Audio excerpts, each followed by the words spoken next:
দর্শক, শারদীয় দুর্গোৎসবের আরো খবর জানাবো আপনাদের। ঢাকা ও চট্টগ্রাম থেকে যুক্ত হচ্ছেন সহকর্মীরা। শুরুতেই যাচ্ছে রাজধানীর ঢাকেশ্বরী মন্দিরে, যুক্ত আছেন প্রমা চৌধুরী। প্রমা, ঢাকেশ্বরী মন্দিরে এখন কি অনুষ্ঠান হচ্ছে জানাবেন আমাদের। আসিফ, এই মুহূর্তে ঢাকেশ্বরী পূজা মণ্ডপে কিন্তু ভোগ প্রসাদ বন্টন চলছে এবং এই প্রসাদ কিন্তু ভক্তরা স্বেচ্ছায় গ্রহণ করছেন এবং নিজেদের মতো করে খাচ্ছেন। আরেকটি বিষয় জানিয়ে রাখতে চাই যে এই মুহূর্তে কিন্তু ঠিক 2:30টার সময় কিন্তু তিথি শেষ হয়ে যাবে এবং বিদায়ের বাদ্য বাজতে থাকবে। আমরা জানি যে মার একদিন এই রাত পোহালেই কিন্তু কালকে মা চলে যাবেন দেবী দুর্গা, সেই কারণেই কিন্তু বিষাদের সুর বাজতে থাকবে, বিষাদের বাদ্য, এবং সন্ধ্যায় আসলে মহা আরতি এবং তার পাশাপাশি ধুনুচি নৃত্য হবে। এবং আরেকটি বিষয় জানিয়ে রাখতে চাই, বুধবার ঢাকেশ্বরী পূজা মণ্ডপে সকাল 9টা থেকে শুরু হওয়া যে তিথি, মহানবমীর তিথি, মহানবমীর পুজো, সেটি কিন্তু শেষ হয়েছে 10টার দিকে। এরপরে 11টা পর্যন্ত পুষ্পাঞ্জলি বন্টন এবং তারপরে সকল ভক্তদেরকে আরাধনার সুযোগ করে দেওয়া হয়েছে।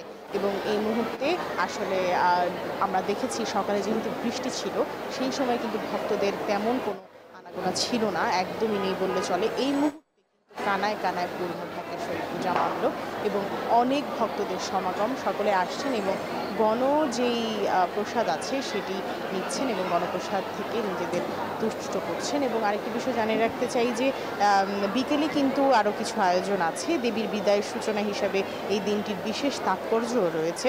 দশমীতে দেবী দুর্গার কৈলাসে স্বামী গৃহে ফিরে যাবেন, তাই তো আসলে এত সুখের মাঝেও দুঃখের বাদ্য বাজছে। আর আরেকটি বিষয় বলতে চাই যে গতকাল অষ্টমী তিথি শেষ হওয়ার পরেই ঠিক সন্ধিক্ষণে কিন্তু নবমী যেই আয়োজন সেটি কিন্তু শুরু হয়ে গেছে এবং মহিষাসুর দমন হয়েছে পৌরাণিক যেই শাস্ত্র আছে সেই অনুযায়ী, এবং সেই কারণেই একটি সুখ এবং দুঃখ হচ্ছে কালকে দেবীমা বিদায় হবেন। এই ছিল আমার হাতে পাওয়া ঢাকেশ্বরী পূজা মণ্ডপ থেকে সর্বশেষ খবরাখবর। আমাদের আরেক সহকর্মী আছেন চট্টগ্রামে, চলে যাচ্ছে সেখানে, নয়ন বড়ুয়া জয়। তিনি জানাবেন চট্টগ্রামে এই মুহূর্তে মহানবমীর কি কি আয়োজন চলছে।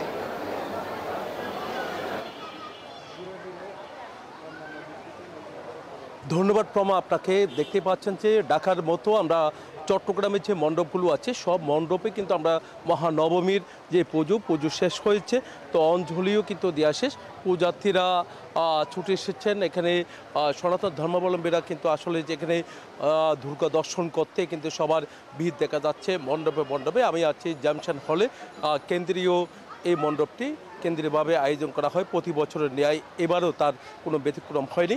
চট্টগ্রামে অন্যান্য যে মণ্ডপগুলো আছে সব মণ্ডপে যে আনন্দ ঘন পরিবেশের মধ্য দিয়ে, ধর্মীয় ভাবগাম্ভীর্যের মধ্য দিয়ে শারদীয় দুর্গোৎসব পালন করা হচ্ছে। তো আমরা এখানে যে একটা উৎসব, সেই উৎসবটা কিন্তু আমরা দেখতে পাচ্ছি। যারা এসেছেন তাদের সাথে আমরা একটু কথা বলতে চাচ্ছি। কেমন লাগছে যে পুজোতে এসেছেন? আজকে মহানবমী, আগামীকাল বিজয়া দশমী, মা দুর্গাকে বিদায় দেবেন। হ্যাঁ, বছরে আমরা বছরে এই দিনের জন্যই আমাদের অপেক্ষা। আজ নবমী, হয়তো একটু আনন্দও লাগছে, খারাপও লাগছে, কাল পুজো শেষ, সব মিলিয়ে আনন্দ কাটুক, এটাই চাই সবার, সবাইকে শারদীয় শুভেচ্ছা। অনেক ধন্যবাদ। বুঝতে পেরেছেন যে আগামীকাল সকাল থেকে বিদায়ের সুর বাজতে শুরু করবে, যে দুর্গাকে বিদায় দেবে।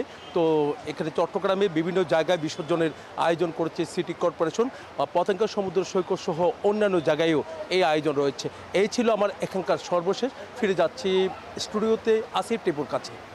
নয়ন বড়ুয়া জয়, আপনাকে ধন্যবাদ। সেই সঙ্গে ধন্যবাদ প্রমা চৌধুরীকেও। দর্শক, ঢাকা ও চট্টগ্রাম থেকে শারদীয় দুর্গোৎসবের খবর জানাচ্ছিলেন সহকর্মীরা। বান্ডেল থাকলে প্রতি সেনমানিতে টাকা বাঁচবে। বিকাশ সেনমানি বান্ডেল কিনে জিতুন প্রতি লেনদেনে।